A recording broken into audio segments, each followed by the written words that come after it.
വൃത്താകൃതിയിലുള്ള ഒരു സ്റ്റേഡിയത്തിന് ചുറ്റും ഒരാൾ 3 റൗണ്ട് ഓടുന്നു. അയാൾ ഓടിയ ദൂരം 1.8 കിലോമീറ്റർ ആയാൽ സ്റ്റേഡിയത്തിന് ചുറ്റളവ് എത്ര? വൃത്താകൃതിയിലുള്ള ഒരു സ്റ്റേഡിയം ഏകദേശ ചിത്രം വരച്ചിട്ടുണ്ട്. ഒരാൾ സ്റ്റേഡിയത്തിന് ചുറ്റും ഒരാൾ 3 റൗണ്ട് ഓടുകയാണ്. അപ്പോൾ ഇവിടുന്ന് പുറപ്പെടുന്ന വെച്ചാൽ അയാൾ ആദ്യം ഇവിടുന്ന് ഓടി ഇവിടത്തിനെത്തിയ ഒരു റൗണ്ടായി, വീണ്ടും ഒരു റൗണ്ട് കൂടി ഓടുന്നു, വീണ്ടും ഒരു റൗണ്ട് കൂടി ഓടുന്നു. അങ്ങനെ 3 തവണ ഓടി അയാൾ.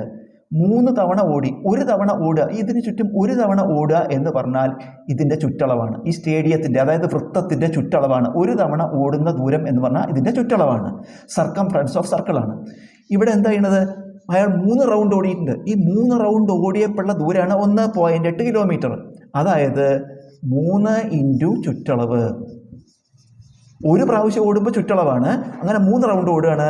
3 ഇൻറ്റു ചുറ്റളവ്. 3 പ്രാവശ്യം ഓടുമ്പോഴാണ് എത്ര ദൂരം സഞ്ചരിക്കുന്നത്? 1.8 കിലോമീറ്റർ ആണ്.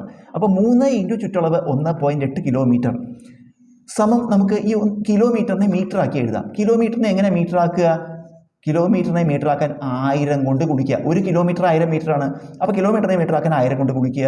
1.8നെ 1000 കൊണ്ട് ഗുണിക്കുമ്പോൾ 3 ദശാംശ സ്ഥാനം വലത്തോട്ട് നീക്കണം.